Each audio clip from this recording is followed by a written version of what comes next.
Bob Man starting fast. Cut Foles. Why? Cutting Nick Foles doesn't change it. Like, if you want to go back to Trubisky, that's fine. But I don't think the takeaway from the Bears' loss to the Saints on Sunday is that Nick Foles stinks. Or it was the reason they lost. 28-41, 272, 2 touchdowns, 1 pick. 23 points isn't a lot, but it's more than the Bears have been scoring. I thought the offense was better. I thought Nick Foles played a little better. Certainly, he wasn't perfect. He's never going to be perfect. We know that. There's nothing new on that front. But look, cutting him doesn't help you. If you want to bench him and go back to Trubisky, that's fine. I don't really have a major issue with that. The Bears offense needs to continue to improve. But I thought I saw positive steps against the Saints. Obviously, it's got to be a lot better moving forward. We will see what happens, over the next few games. See if the Bears make a move at the trade deadline. But yeah, I don't think cutting Nick Foles is the way to go. Carter Devert, Jimmy Graham can't catch anymore, or what? He stunk. He stunk on Sunday. There is no doubt. Jimmy Graham was bad against New Orleans.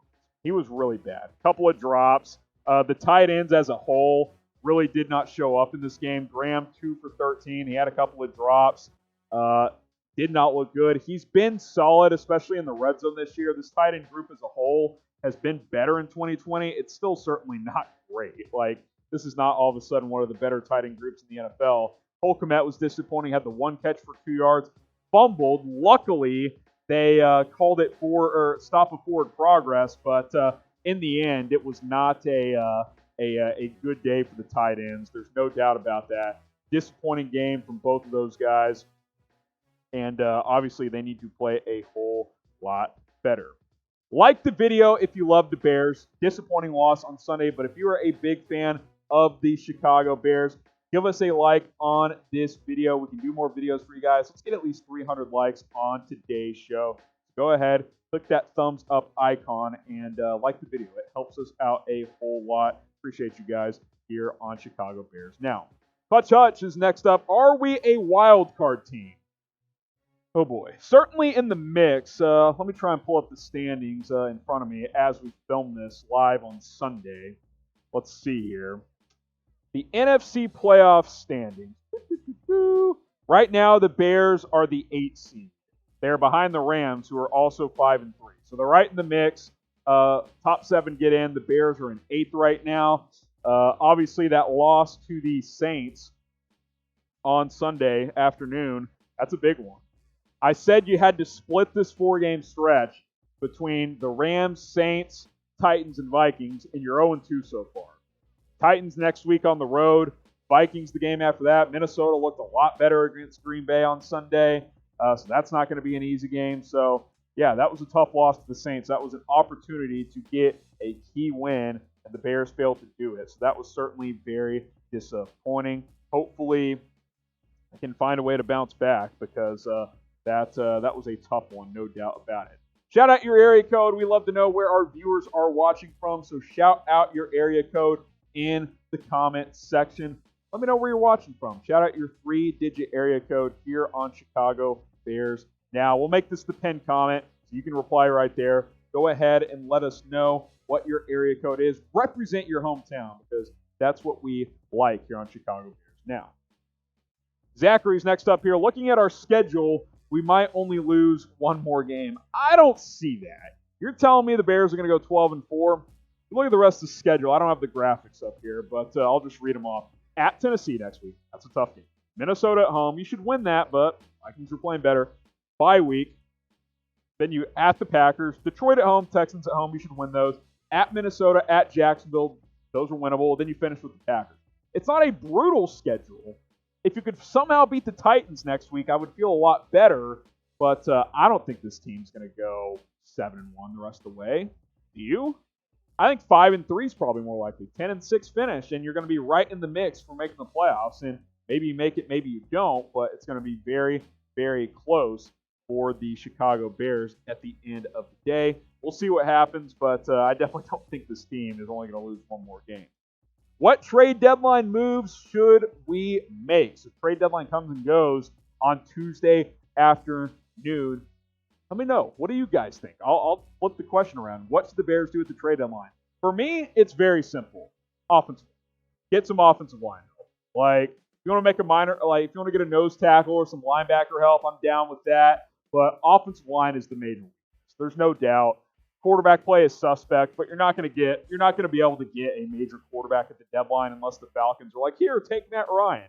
I don't think that's going to happen. So I think you got to beef up your offensive line. You got to be able to establish the run, which in 2020 is a weird strategy, but I think that's the Bears' best chance of winning is getting David Montgomery more involved. He was better on Sunday, but he's got to continue to be more involved, and I think the best way to make that happen is to address the offensive line.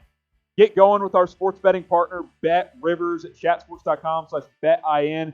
If you're in the state of Indiana, go to that link, chatsports.com/betin. You can officially place a bet there. You will get a 100% deposit match in the state of Indiana. Also in the state of Illinois, chatsports.com/betil. Those are the two links, 100% deposit match. You can sign up and deposit from anywhere, but you must be in one of those two states to actually officially place a bet. It's chatsports.com/betil if you're in the state of Illinois, chatsports.com/betin if you are in the state of Indiana. Those are the two places to get going with Bet Rivers. So I encourage you guys to get going right now before it's too late. Make some money through the rest of the NFL season. Anger Management wants to know, are we going to start using Mitch like Taysom Hill? We did see Trubisky come in for one play zone on Sunday. Zone read, kept it, got about 2.5 yards. I don't think he's the athlete Taysom Hill is. He's a good athlete. Taysom Hill's a great athlete.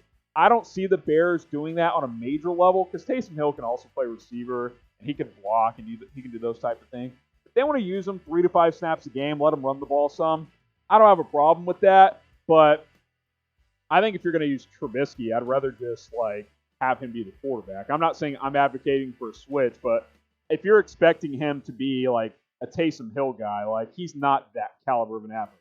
Down to mix him in, but don't expect a major role. Al, the answer, who and what position do go after us as our first draft pick next year? QB, offensive line, or other?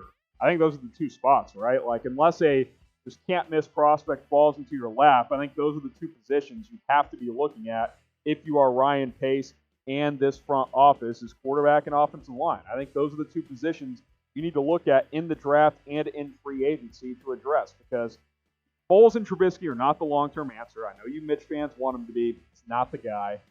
He will not be the long-term starter here. And the offensive line's a mess. We know that. So those are two areas that you've got to improve if you want to be serious about being contenders moving forward because as of now, I think this team can make the playoffs in 2020.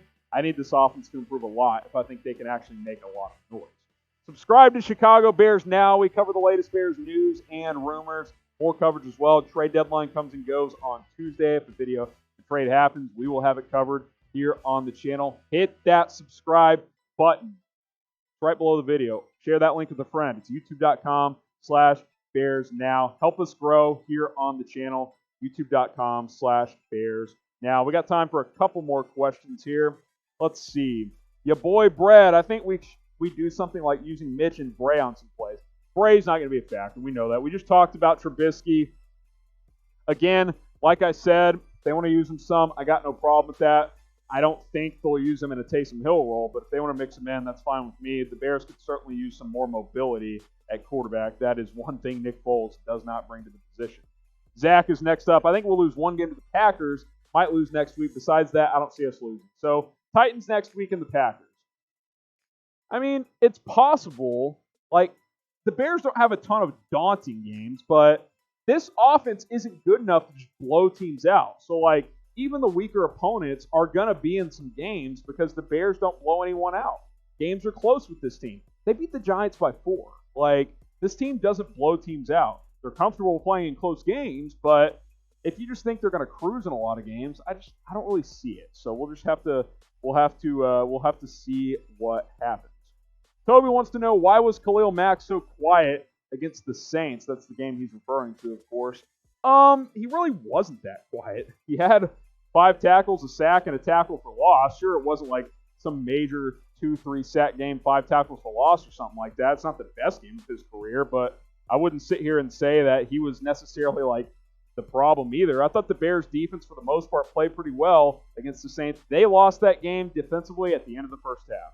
When they gave up that touchdown at the very end of the half, bad defense there. I thought Chuck Pagano mismanaged that. He should have they probably should have taken a timeout and talked about what they wanted to do.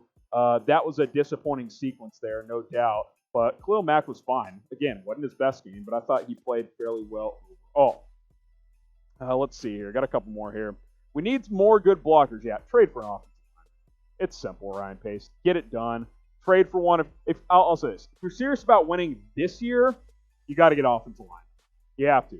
Hopefully Bobby Massie's injury isn't too serious. We're filming this live after the game on Sunday, so we should have some news by the time this video goes out. But yeah, I mean, it's this O-line is not very good. And by the way, it's not like Massie is great, but he is a starter. So that is my thought on that. Trade for one, if not two offensive line. AJ, why haven't the tight ends gotten very many looks? They didn't take advantage on Sunday against the Saints. Cole Kmet fumbled his one catch and got bailed out by the officials on a forward progress, and Jimmy Graham played bad. Both of these guys were bad against the Saints. There's no way around it. Do they deserve more or should they get more targets moving forward? Sure, I got no problem with that. But the chances they got on Sunday were bad. Jimmy Graham had some drops, and Cole Kmet almost blew the game for the Bears. So, you got to earn your opportunities in the NFL. That's what I always say. That's been Matt Nagy's approach this year. In preseason, he talked about it. We're going to go harder in practice. You got to earn your opportunities. And I thought that the Bears tight ends were a big problem in this game, and that was part of the reason why that they didn't win it, quite frankly, at least in my opinion. Let me guys ask you this question. Let me see. I can't find it here, so bear with me here as I get it here. Just kind of an off sports question. What's your favorite beer? I know we got some under 21 folks, so if you're under 21, favorite drink, whatever it is, milk, apple juice, soda, whatever. But what's your favorite beer? I'm rocking with Bud Light today. Definitely not my favorite. But that's what we're rolling with. Let me know what your favorite beer is in the comments section. And with that being said, we got time. Let's get one more question in there, or thought. Mustipher and Spriggs were pretty good today for the O-line in the game against the Saints. Yeah, they were okay. I thought Spriggs came in and did a decent job. Mustipher wasn't bad. I don't think that was a major drop-off from Whitehair that we've seen in recent games. But overall, the group's still bad. I mean, it's a bad offensive line. There's no way around it. It's got to improve. Will it improve? Probably not if they don't make a trade. Maybe they get marginally better. But at the end of the day, if Ryan Pace doesn't trade for an offensive lineman, that's been a theme on this Q&A. It's going to be bad news for the second half of this season, I'm afraid. Hopefully I'm wrong, but we'll have to wait and see what happens.